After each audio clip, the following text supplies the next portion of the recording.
So LeBron James has not played this year.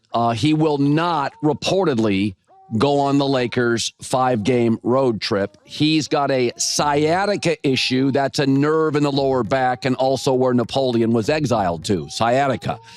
So my least favorite quality in men is high maintenance and neediness. And I'm not saying LeBron's doing that, but there's some supposition that LeBron has his feeling hurt. The NBA just dropped a brand new ratings report, and people are freaking out over what it reveals.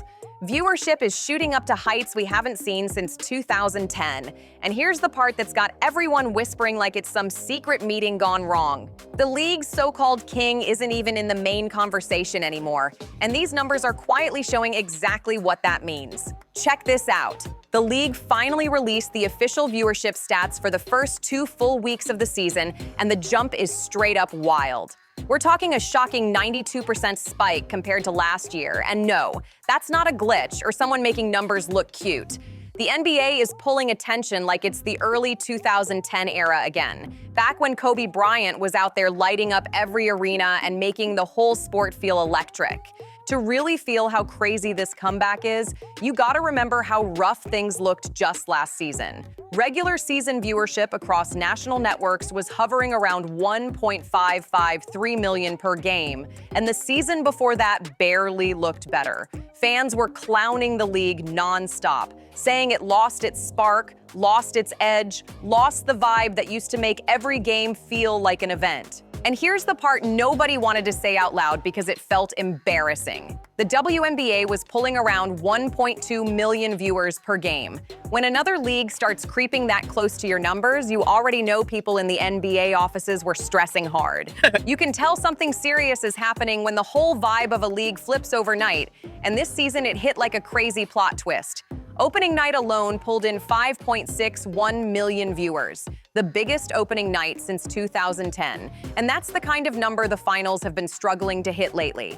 When a regular season game starts out drawing championship-level matchups, you already know execs, analysts, and even players are whispering that this might be the start of a whole new era. The spotlight didn't shift slowly, it moved in one clean snap. People are now asking who fans are really tuning in for, because something changed fast and everybody watching can feel it in every possession. The whole league suddenly looks fresher, sharper, and way more competitive than anything we've seen in years, almost like somebody hit a reset button on the energy.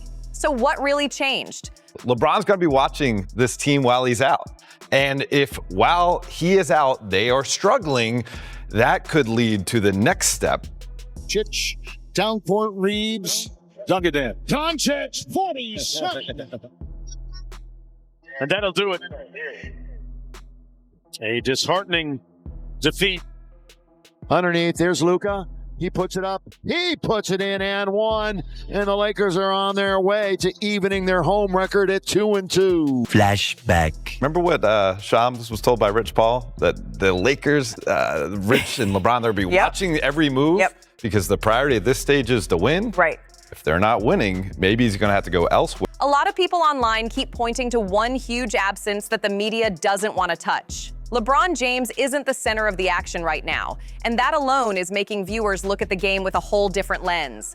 For almost a decade, critics were saying LeBron moved like he was the one calling the shots for the whole league, the guy with Chosen One inked on his back, the same superstar who once called himself the GOAT in interviews. Some fans loved that confidence, others felt exhausted by it, and now that he's not the main storyline, the shift is hitting hard. While LeBron was stacking up his legacy, a lot of longtime viewers felt like the league was drifting away from the gritty, competitive vibe they grew up watching. To really get it, you gotta rewind back to 2010 because that's the moment fans say everything flipped.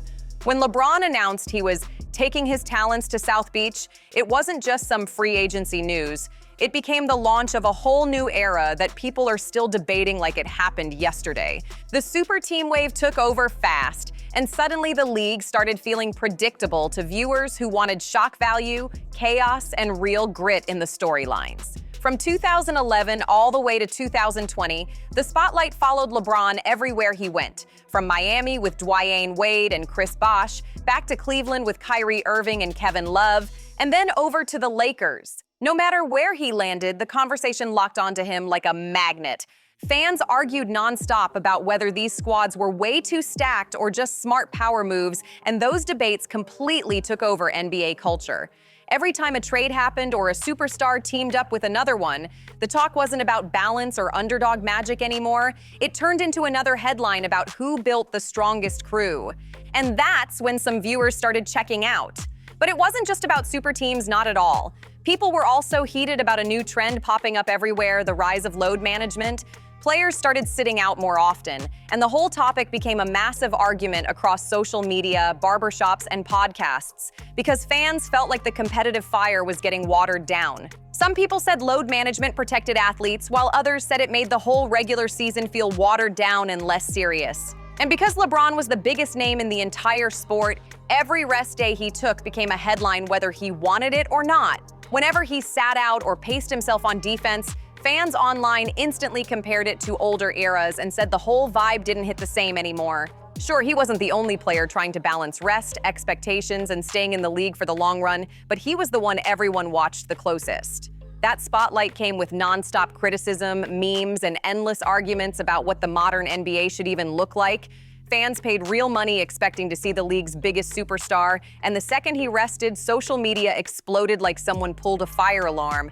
Now that he's not dominating every headline, some viewers feel like the league suddenly looks wide open again, and that unpredictability is bringing back real excitement. At the same time, player salaries kept climbing higher and higher, and fans started saying the effort on the court wasn't matching the giant paychecks anymore. People felt like the product was slipping, like the hunger wasn't the same, and once the crowd feels that shift, things can flip quick. Games started looking predictable, like the same old three-point shootouts with copy-paste plays running every night. The rhythm felt identical, and viewers couldn't help but notice the missing spark, that old-school energy that used to glue them to the screen like nothing else. This rest stuff just drives me crazy. You're playing basketball for a living, okay?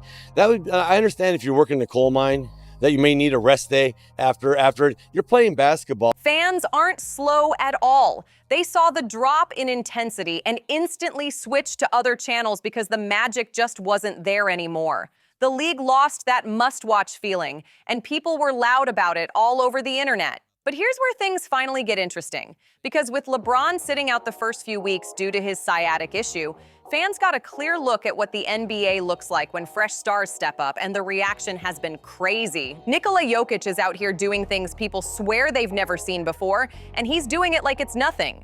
The guy looks like he's having another career-level season, again, which makes 6 straight years of leveling up. And that's unreal. He's showing why so many people call him the best player on the planet, and the wild part is he's doing it with zero drama. No super team hype, no loud self-promotion, just pure skill, pure IQ, pure hoops. Giannis is still a full powerhouse too, always locked in and giving everything he's got every single night. 2-time MVP, always focused, always bringing real competition, no excuses, and no hiding from the moment. Every game with him feels like he's trying to prove something all over again, and fans love that energy.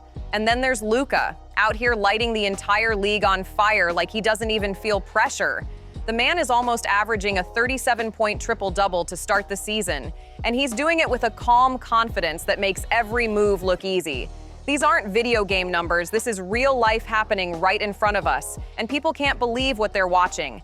The league feels wide open, explosive, and more unpredictable than it has in years, and fans are eating it up because this is the kind of action they've been waiting for. Victor Wembanyama is out here shocking the whole league, leading the San Antonio Spurs to the 2nd seed in the West, and fans are losing their minds over it. A young star bringing a historic franchise back into the spotlight feels like a movie plot coming alive right on the court, and people can't stop talking about it. And look at the Oklahoma City Thunder. They won 68 games last season, and now they're sitting at 11-1, playing like they're chasing a legendary 70-win season. Only 2 teams in basketball history have ever touched that level, and suddenly OKC is making regular games feel like must-watch TV again. Every night looks like a preview of something record-breaking, and fans are glued in like it's a finale episode. Hold up, though, because the Detroit Pistons are the wildest surprise of them all. They're suddenly 9-2, leading the East behind Cade Cunningham. And people can't believe they're even saying these words out loud. Detroit, the Pistons, turning into one of the hottest stories in the NBA? Nobody saw that coming, and now fans everywhere are tuning in just to see if this crazy run keeps climbing. Story after story, the league feels brand new again. Fresh matchups, rising stars, unpredictable fights every night, and a lot of people are saying the NBA is finally shifting into a real new era with new faces shining bright. And here's the part that has everyone talking even louder than before. The Lakers are quietly thriving without LeBron right now, and fans don't know how to process it. They're 8-3 with him sitting out and sitting comfortably at 4th place in a stacked Western Conference, and the way they're playing has the whole internet buzzing. Austin Reeves has been going wild with around 31 points and 9 assists per game, showing what he can really do when he's allowed to run free instead of waiting for touches. The whole Lakers squad has been moving with real energy, rhythm, and trust, exactly the kind of flow people expect from classic Lakers basketball. But here's where the tension kicks in heavy. Reports say LeBron is close to returning, already practicing with the Lakers' G League affiliate and ramping up hard. And insiders are whispering that his comeback could happen any day now. And the big question floating around is simple but sharp. What do you think of when you hear the term load management thrown around? It shouldn't be needed, first and foremost. You know, I never wanted to miss a game because it was an opportunity to prove. It was something that I felt like, you know, the fans are there to watch me play. I want to impress that guy. Flashback. But you have to really play hard. Does that hurt you physically? No, because when I play hard all the time. You know, there's no turn it on here, turn it off here. It's just 110% at all time. When he steps back into the lineup, which direction does this team go? Fans keep bringing up old patterns, and the chatter online is loud. Some think the momentum keeps rolling, others think the whole rhythm could shift the moment he touches the floor, and everyone's watching to see how this next chapter unfolds. Once LeBron returns, a lot of people online swear they already know what's coming, even if they might be wrong. Folks keep saying the ball will slow down in his hands again, the rotations could change, and his son Bronny might end up spending more time on the bench instead of getting steady G League development reps. Some fans are worried the offense might get predictable again, and national TV networks might jump straight back into pushing LeBron-heavy storylines every single night. Now let's talk about Commissioner Adam Silver, because his name keeps popping up in these debates. For years, fans felt like he positioned LeBron at the center of almost every marketing push. Primetime games, promo packages, feature clips, everything looked designed to keep LeBron in the front seat. Even when ratings dipped, viewers felt like the league wasn't switching things up or giving new stars room to shine, like the spotlight never rotated. But something surprising happened recently, and it's got everyone talking even louder. Silver was asked who he thinks the greatest player ever is, and he said Michael Jordan without hesitating. Then he joked, "Don't tell LeBron I said that." And fans ran with that moment instantly because it felt like Silver was low-key, showing how loaded the whole GOAT debate really is. People online were saying it sounded like the commissioner knows the conversation is way more complicated than the hype makes it seem. Then Silver dropped another comment that grabbed even more attention. He said he doesn't want to anoint the next face of the league the way the NBA did before, and instead wants the next superstar to earn it on the court, just like the legends who came before them. To a lot of fans, that sounded like code for, "We're doing things differently this time." And players around the league definitely felt that shift in energy. Some stars have hinted for years that the spotlight leaned heavy towards certain names in the past, and now everyone wants to see which new talent steps forward in this fresh era. Isaiah Thomas even spoke up once about what he felt were double standards in the league, saying some calls seem to go LeBron's way more often than they would for other players. Fans jumped on that instantly and turned it into a full conversation online. People started clipping old plays, arguing about fouls, reviews, and discipline, saying the whole thing looked uneven from the outside. And then there's the Bronny James situation, the storyline everyone has an opinion on whenever the Lakers come up, and it keeps adding new layers to the debate every single day. Bronny getting drafted created a historic father-son moment, and the hype exploded everywhere instantly. Some fans loved it, saying it was something we'd probably never see again, while others felt he should be getting steady G League development instead of being thrown straight into NBA pressure. But no matter which side people stood on, that move had the entire basketball world talking nonstop. For years, a lot of viewers felt like the league kept leaning into anything that made LeBron the centerpiece, building long storylines around him, keeping him in prime time, and treating his every move like a legacy documentary unfolding in real time. But plenty of fans argued that it hurt variety, saying the NBA needed more fresh faces and more unpredictability to keep things exciting and keep everybody locked in. Now let's compare eras real quick, because this is where the debate gets loud and messy. Back in 2010, when Kobe Bryant was the centerpiece of NBA marketing, the competition felt wide open. Viewership was strong, fan energy was through the roof, and every season felt like a real fight between multiple contenders, not just one storyline dominating every headline. And guess what? Those numbers look a lot like what we're seeing right now at the start of this season. Then from 2011 onward, as super teams became the biggest talking point, a lot of fans say the league's energy slowly changed. LeBron's era had massive moments, but after years of the same storylines, people got tired of seeing the same matchups over and over, especially when the Warriors and Cavaliers clashed for 4 straight years. At first it was cool, but eventually fans felt like they already knew the ending before the season even started. By the time last season rolled around, ratings had dropped to some of the lowest numbers in modern NBA history. Casual fans drifted away, hardcore fans complained even louder, and the whole conversation turned into one big question about how predictable the product looked night after night. But even while all this was happening, LeBron kept his primetime slots, major storylines, and nonstop media attention like clockwork. A lot of viewers felt like the league was putting more energy into keeping one legacy front and center instead of letting the whole product grow and evolve. And now that these new stars are shining, people are realizing how much excitement they've been missing for years. These first few weeks have shown fans something wild and almost unbelievable. The NBA doesn't actually need LeBron James to shine anymore, and that idea is shaking the whole internet. A lot of people online are saying the league looks cleaner, faster, and way more fun without him dominating every headline. Ratings are booming, the hype feels fresh, and the competition finally looks real again. Think about how crazy this is. The NBA just had its strongest opening stretch in more than a decade. A 92% jump in viewership is not some small detail. That's a serious sign of where fans are turning their attention.